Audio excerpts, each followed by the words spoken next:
Isang Cavite sa mga napiling pagdausa ng automated election ngayong barangay at sangguniang kabataan elections. Kanina, nag-inspeksyon sa ilang voting precincts si COMELEC Chair George Garcia. Humingi tayo ng update na sa sentro ng balita ni Alan Francisco live.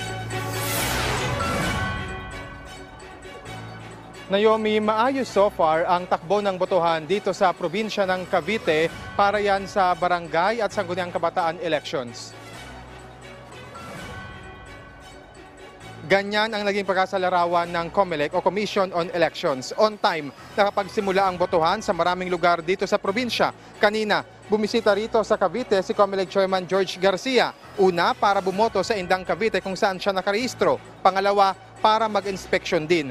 Gaya ng nabanggit, kanina binisita rin ni Chairman Garcia ang Paliparan 3 School para sa pilot testing ng automated elections. Hindi lang sa Paliparan 3 ginaganap ang automated elections, kundi maging sa Zone 2 dito pa rin sa Dasmariñas City. Yung mga bumoboto dyan sa automated, gayon din yung mga facilitator ay una nang nag-train ilang araw bagong automated elections. Dito sa Nicolas Elementary School sa Dasmariñas naman ay ilang pangalan ng mga botante, lalo na yung mga bagong rehistrong SK ang hindi makita. Tinututukan naman ito ng COMELEC. Samantala, sa 13 Martires naman, bumoto rin ang higit 100 persons deprived of liberty o PDL. Sa kabuuan, ang mga probinsya sa Calabarzon o itong Cavite, Laguna, Batangas, Rizal at Quezon ay may higit 9 milyong bilang ng mga botante ayon sa COMELEC. Naomi, nasa likuran ko yung nagpapatuloy na emergency accessible polling place.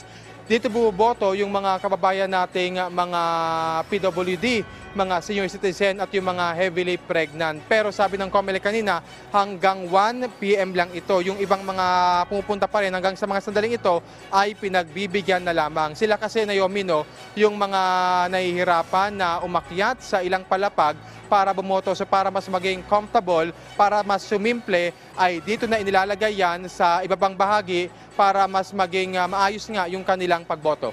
Live mula rito sa Dasmariñas City sa Cavite, Naomi. Maraming salamat, Alan Francisco.